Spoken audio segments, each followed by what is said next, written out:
welcome. We are going to be talking about the pros and cons of having a property manager. This is something that's been coming up a lot lately, and honestly, some owners I've actually recommended that they go ahead and self-manage. Others I've highly recommended they get a property manager. So we're going to understand the benefits and drawbacks of working with a property manager or a property management company. And we're going to kind of explore both sides of the equation to help you make an informed decision whether you should go ahead and self-manage or hire a property manager. All right, we're going to start with the pros. Of course, we want to start with the positives. Why not? One of the biggest benefits to having a property manager is the convenience factor. You're not going to get phone calls at 2 o'clock in the morning with a clogged toilet or people calling up and yelling and screaming at you because their rent is due. Things that do happen, just those 24/7, 7 days a week kind of, phone calls that come in. It could be a lot. It could definitely be a lot, especially if you have more than one or two properties. So once you start getting into multiple properties, especially, you probably want to start looking into property management. If you are wanting to focus on other things, especially, this is why it's beneficial for a property owner. You could possibly also live far away from your rental property. I have met and talked to many owners that are living across the country and self-managing here in Ocala. That is not recommended. If you live outside of maybe an hour, I would say you need a property manager. Absolutely. Not only because you're not going to be able to properly manage it, drive by, anything like that, but also because the tenant is going to know that you are across country and things can go awry very, very quickly. So just a heads up, if you are out of the area, get a property manager every single time. Even if you only have one property, it is essential that you do that. Now, one of the biggest mistakes that I see local property owners doing is they're going to self-manage instead of growing their portfolio. If you're spending a whole bunch of your time bogged down with a deluge of phone calls, maintenance requests, posting notices, doing bookkeeping, just the invoicing alone can make you lose your mind. You are literally erecting a roadblock on your road to success. You should be working on growing your portfolio, maybe working with investors to go into bigger, better deals, to possibly do rehabs, working on new construction properties, all of these different things. That's where you should be spending your time, not on, maintaining what you already have. While, of course, you still want to supervise your own properties and supervise your supervisor, essentially, you still want to maintain that you're going to grow your portfolio instead of, you want to look forward, not in rear view mirror, basically. So honestly, what I recommend, and I actually recommend this to anyone, whether you are a sales associate, if you are an investor, if you are a preschool teacher, whatever, figure out what your hourly wage is, what you actually make on an hourly basis. If you're not an hourly wage, if you are self-employed, this can take a little bit more effort, but you know what you actually bring in, either last year, last month, whatever. Figure out what your hourly wage is. Everybody has an hourly amount that they make.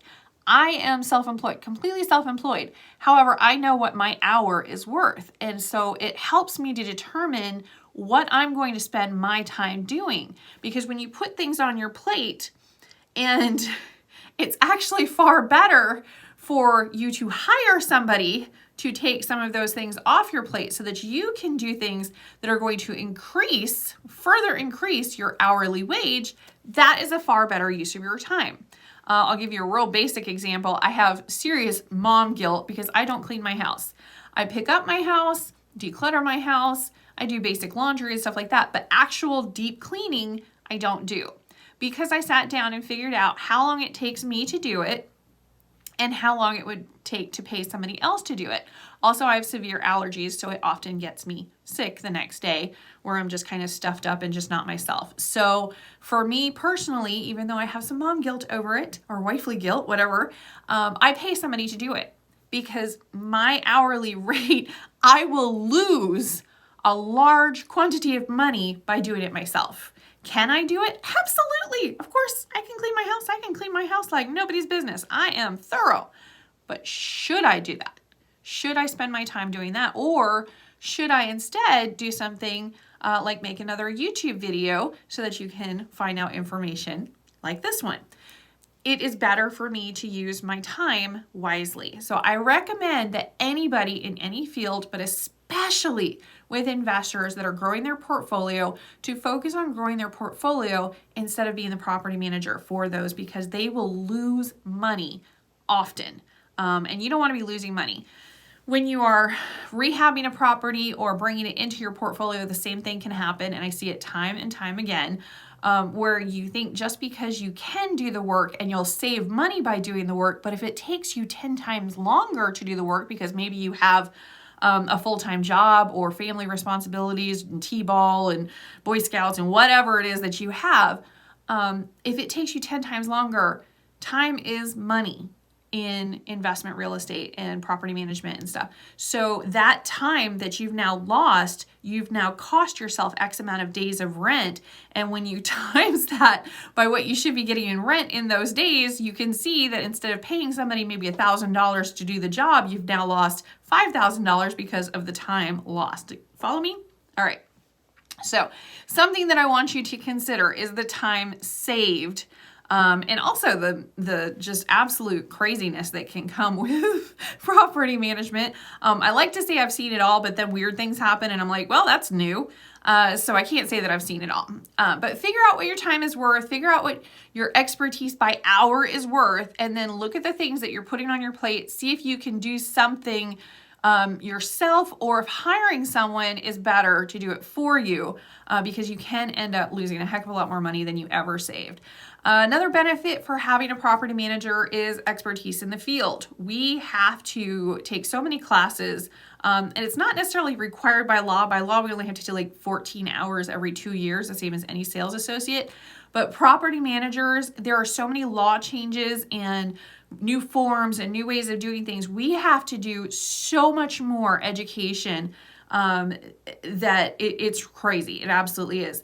And there's also, like I said, we've seen everything, literally have seen the craziest stuff. So if you brought crazy to me and I'm like, oh yeah, that happened 4 years ago at X house, this is how you handle it. Super easy. But when you don't have that experience level, or if you don't have somebody to go to that has that experience level, you just got to wing it, and that can be very, very costly. So just keep in mind that in-depth knowledge of the local real estate market and of property management, managing a property in general, can be absolutely fantastic. Also, knowing the laws and best practices for managing a property, also very, very helpful. This expertise can, it helps ensure that the property is managed effectively and efficiently. Efficiency is huge. I absolutely hate redundancies. It's like a thing with me. It just gets on my last nerve. All right. Lastly, the connections that we have as property managers that we've made over the years is crucial. Crucial. Have you ever heard of Angie's List? We have Andrea's List over here, okay?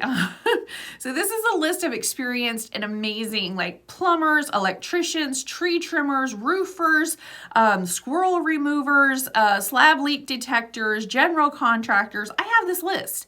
These are people that they show up on time. They do the job. They do it well. They do it for the price that they estimated that it would cost. And they don't walk away until the job is done. That is huge. That is huge. We don't have to go through 15 different people. We have maybe 3 to 5 in every field, so we can get multiple estimates and stuff like that. But to have that on hand, I have the cell phone number of a plumber. I can call him up. He answers, and I'm like, hey, I'm having a little bit of a disaster over here. Can you pop over there today? And can you, deal with this issue? I'd really appreciate it. He will be over there. He will be over there because he knows that our account isn't a little account. It's not 1 or 2 houses. He knows that I've got his back after, 10, 15 years of working with him. So he's going to drop everything and go over there if at all possible and, you know, get it taken care of for me. So to have that relationship and the trust that's on their side and also mine is huge. They don't want to come off my list. Those are hundreds of houses that they potentially have business. They don't, a lot of the people that I work with, we send them so much business that they don't have to advertise, and they have, you know, a couple of different companies that they work with. They don't have to advertise there. They don't have to worry about, you know, do I have work coming in? There's work coming in. So to have that level of security is huge for them. So we really like that, and it works both ways. Now, if any of my clients ask me for vendor recommendations, no, you cannot have my entire list. No, that is my list. However, I've always got a guy for that. So if you call me like, hey, Andrea, you know, I bought this house last year and I need blah, blah, blah. I'll be like, oh, absolutely. I got a guy for that. And I send over a recommendation. Not a problem. I have given out the list before to some investors, and it's like, I know the list really, really well.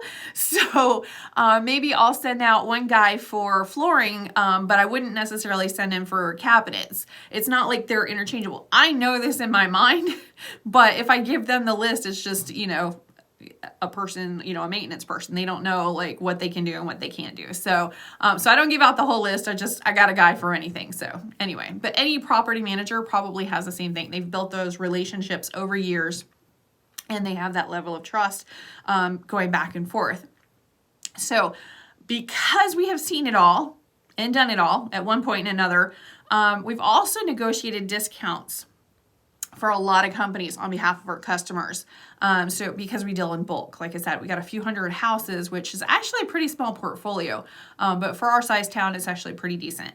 But we get discounts at like Georgia Flooring Direct. We get discounts at Lowe's. We get discounts at Home Depot, several tile flooring distributors, just a lot of different companies that we work with because we use so many of their services or whatever. So like the Lowe's Pro Services is great, you know, for installing appliances and stuff like that. We get, you know, we also know them, like my husband especially, he'll go into Lowe's. He knows everybody in there. He knows the assistant manager. He knows the manager. He knows the appliance guy. He knows the pro services guy.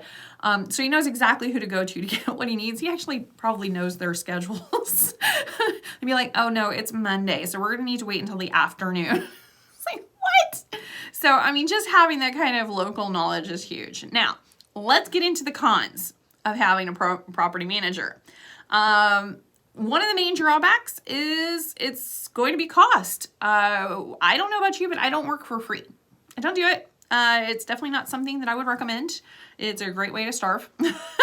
Property managers typically charge a percentage of the rent as a management fee. So when you get paid, they get paid. It's great. But over the years, that can add up. Okay, so I'm not going to say that it is free because it's not. Okay, there is a cost, and you're going to need to build that cost into your investment plan if you decide that after X amount of houses or X amount of properties, you're going to go ahead and hire a property management company. At times, there is a larger discount for investors depending on how many properties that they actually they want you to manage. So we call them doors. So I don't know. So like a duplex would be 2 doors, you know, so it goes by doors, in case you're wondering. You can hire someone just to lease the property and then you manage it. We refer to it here as one-time leasing. I would tell them straight from the start that that's what you're planning on doing, because it's going to be different paperwork in the lease. The lease is going to have like where to pay rent, how to handle maintenance issues, what you're responsible for, what they're responsible for. All that stuff is going to be in the lease. So if you do a one-time leasing and they think it's property management, the whole thing is going to have to be redone anyway, because it's going to be a completely different set of information for the tenant, a different lease really. Depending on who's actually going to be managing it and where they're going to pay rent and all of and how what's accepted and what's not. For us, for example, we have online payments. Well, most smaller investors don't have that as a capability. So, you know, but we also don't have like a bank account where they can go in and put the money right into the bank. No, no, we don't do that. But a lot of investors do have that, especially if they only have a couple of properties. They're like, here's my bank account number, knock yourselves out. And I'm like, that freaks me right out. But to each their own, your property, your business. But yeah, you are going to need to let them know that right from the start. I know a lot of people are like, they'll say they want property management and they're like, oh, but I'm not actually going to get property management because then, what if they don't get me a good tenant? That's an issue. That's a trust issue right from the start. If you're not sure of whether or not you can trust that person, you shouldn't be doing business with them. Straight out. You shouldn't be doing business with them. Also, any sales agent, any regular realtor or real estate sales agent, they have the licensing and capability to do this service for you. I would not recommend that because just because they can doesn't mean they should. Oftentimes they don't have any experience in screening tenants. They have a lot of experience in showing and advertising a house for sale, but when it comes to screening tenants or answering questions in regards to leasing or Florida landlord-tenant related law questions and stuff, they just have no idea, and they can answer incorrectly and get you in trouble or themselves in trouble. And again, screening tenants, one of the main things that you're supposed to be doing for this service, they don't know how or don't have the capability of doing, and it can be a bit of a mess. So I wouldn't recommend that. What I would recommend is just go to a property manager and say, I need one-time leasing services. Do you guys offer that as like an a la carte type thing? And normally they do. So that's definitely something you should talk to them about if that's something that you are wanting to do, because that can save you a lot of time and effort as well, just doing showings and stuff. I cannot tell you how many times I have sat and looked at a garage. I got really good at Candy Crush way back in the day because I was staring at so many garage doors waiting for somebody to show up that never showed up. They even confirmed the appointment, and then you're just staring at a garage door, just do. Yeah, not fun. If you have, let's see, a lot of one-time leasing, if you do that option, it's going to void your eviction guarantees in most cases. It's become very popular for property management companies to offer eviction guarantees, where if they put the tenant into the house and manage the house, and then that tenant needs to be evicted, then we'll pay for your court costs and attorney fees. We offer that. But if you're doing one-time leasing, we're not offering that because we don't know what paperwork that you've actually used to do like the 3-day notice or anything like. We have absolutely no idea what communications you've had with that tenant. And there is nothing worse than going before the judge and then finding out you've got a smorgasbord of illegal problems on behalf of the owner that you didn't even know about. You look like a fool in front of a judge, and that is definitely not something I want to do. So we don't offer that for owners if we have not managed the property as well as leased the property. We only do that for a property management portfolio.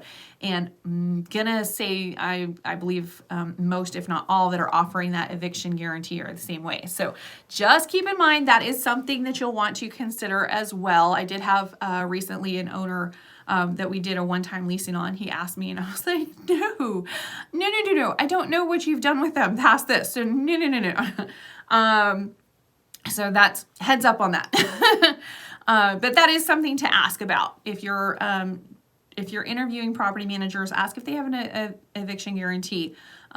We also don't offer it for tenants that we have not placed in the property because we have not screened them. We have not managed them. We just end up with the fun. Normally, if it is a tenant that needs to be evicted, we will not take that into management until the eviction has gone through, because many people try to utilize our services as a lower cost instead of getting an attorney. That is not, we're not attorneys. We're not attorneys. If you have self-managed and you've self-managed yourself into a hole and you don't have to have the cost of having an attorney, an eviction, court costs, all of that stuff, you have to get an attorney.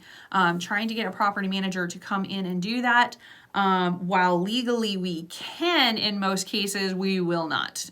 Because like I said, we have no idea what you've done with that property or that tenant, and it's just, that's going to be a hot bed of a mess, and we're not capable of fighting with a tenant legally as your legal representative, because we're not.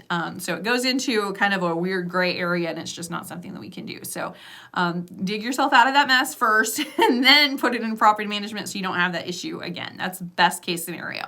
And if you call me and say, hey, I need an attorney, I will be happy to give you several really excellent eviction attorneys or property management attorneys. They know real estate law, because it's very different. If you try and hire a divorce attorney to do real estate law or vice versa, it's just going to be weird. So yeah, they kind of tend to stay in their lane because it's very different, same as doctors and stuff. All right, getting off of that. Something else you should be aware of is property managers may also charge additional services for specific services. Additional fees for specific services. I'm reading this, I'm not even reading it right. These are all my notes from earlier. It's become very popular in the property management world to charge additional fees for services. So because so often people will call us up and go, what's your management fee? What's your management fee? What's your percentage? What's your percentage?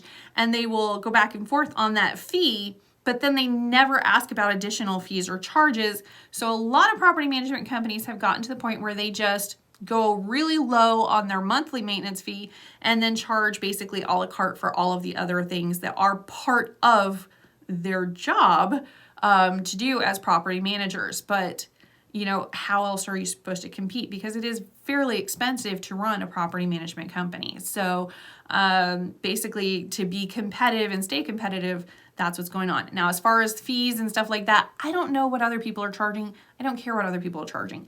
I know what we're charging, but I'm not going to put that out on the internet because it just depends on how many properties you have and what your expectations are and what you need us to do. Everybody's different, and we try to have a level of care that meet your expectations, and your expectations may be very, very different from somebody else's expectations. So that is definitely a conversation you need to have as well.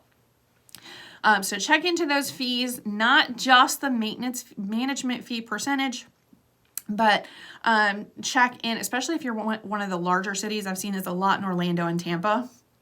But if you're in those areas, look at those high secondary fees. Things for inspecting, posting the tenants, maintenance, anything like that. There's going to be a possibility of having other fees in there. So just check and see exactly what you get charged and what fees are in there. Be very specific.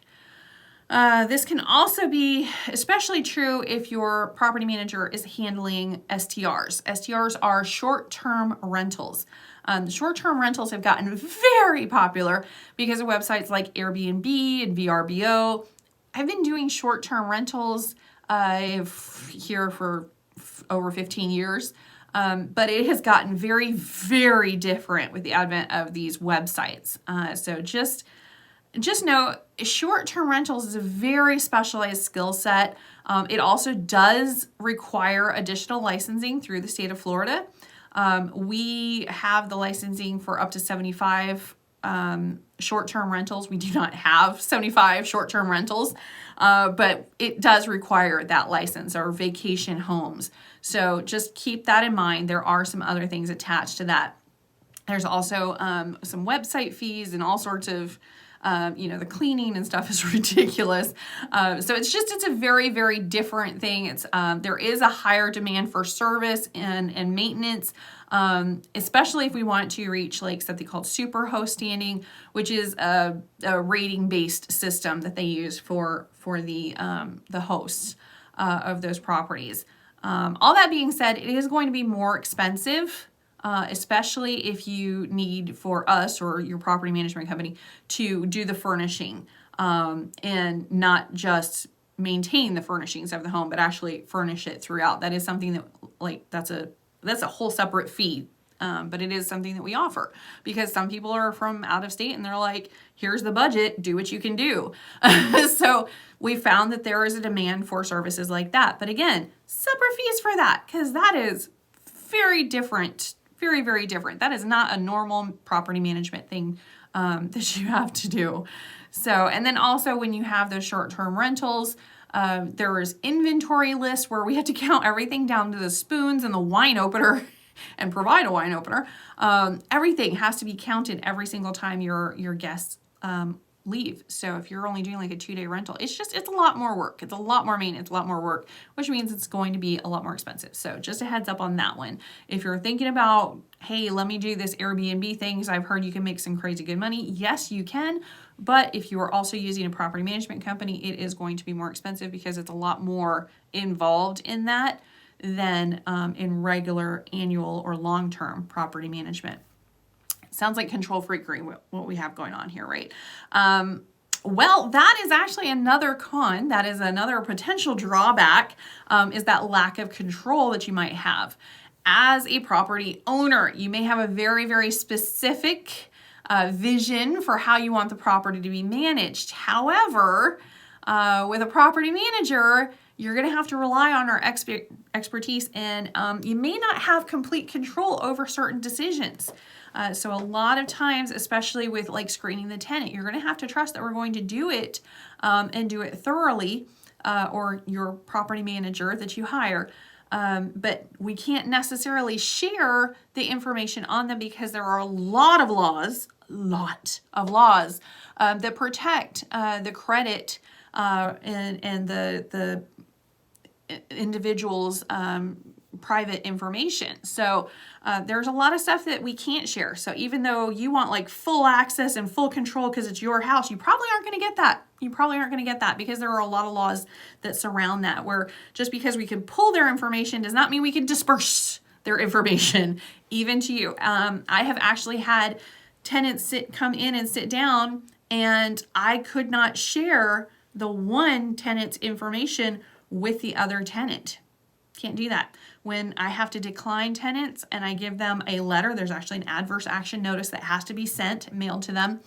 I have to separate those. You cannot have both go to two people. It has to be separate. So there's a lot of laws and stuff like that that are protecting their privacy and their personal information.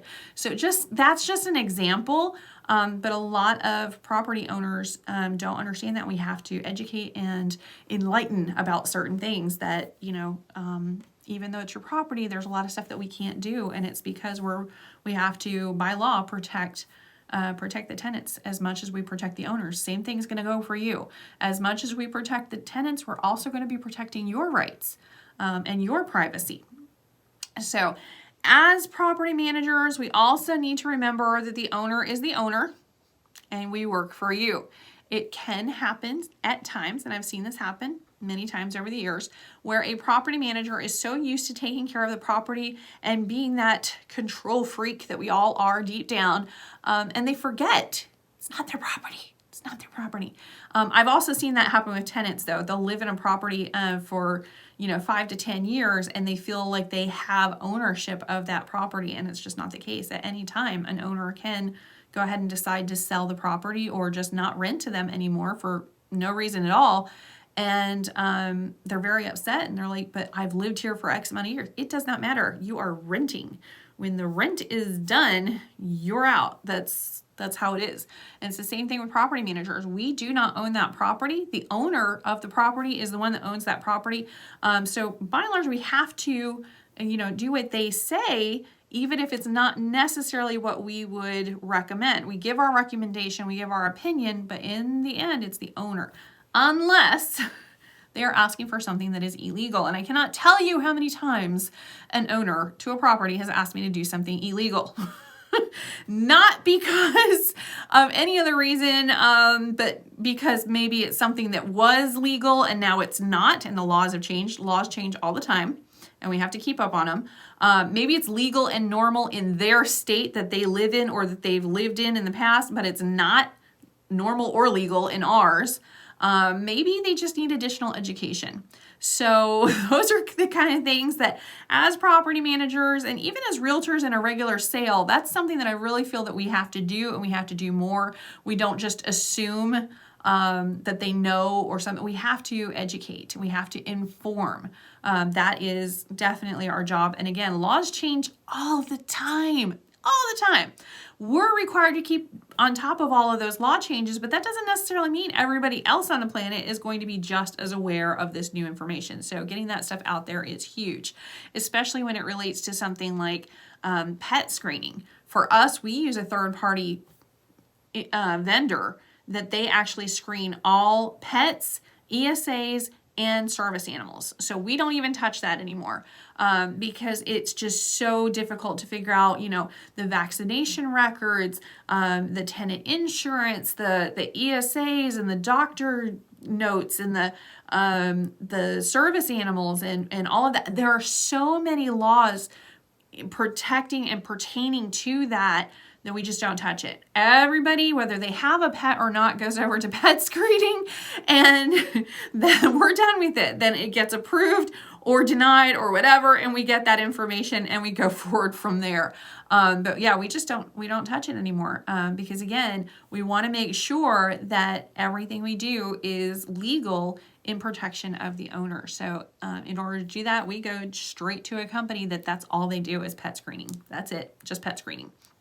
So, all right, so basically pros and cons of having a property manager, it's going to depend on your individual situation. If you have multiple properties to manage, or if you live far away from your rental property, or you don't have the time or expertise to manage it yourself, a property manager is a great option for you. Please consider doing it. However, if you're looking to save money, if you have a very, very specific control freak vision for what you want to do for your property or properties, you probably want to go ahead and self-manage in most cases. But again, please be sure that this is something local. You do not want to try and do that from across the country. I do not ever recommend you do that. Be in the same area. In the same area. If you're not in the same area, sell it and get something in your area or move here, whichever. But don't try to manage across the country. It's not going to go well. I've never really seen it go well. So yeah, don't do that. But if you have any questions, I'm here. I hope that this was helpful. Just kind of exploring the pros and cons and benefits and all of that, or non-benefits of having a property manager or property management company. If you have questions for me, as always, you can go ahead and send me an email at GER.ExpectMore@gmail.com, or go ahead and give us a call. Our property management line is 352-322-9497, or you can go ahead and just leave a comment in the comments section below, and I answer pretty much every one of those myself. So unless you guys bombard me, in which case I'll call in favors from other agents with me here. But yeah, those are 9 times out of 10, I answer those. So hopefully this has helped you, and hopefully you'll click the subscribe button so that you can keep informed for other videos that are going to be similar. Bye.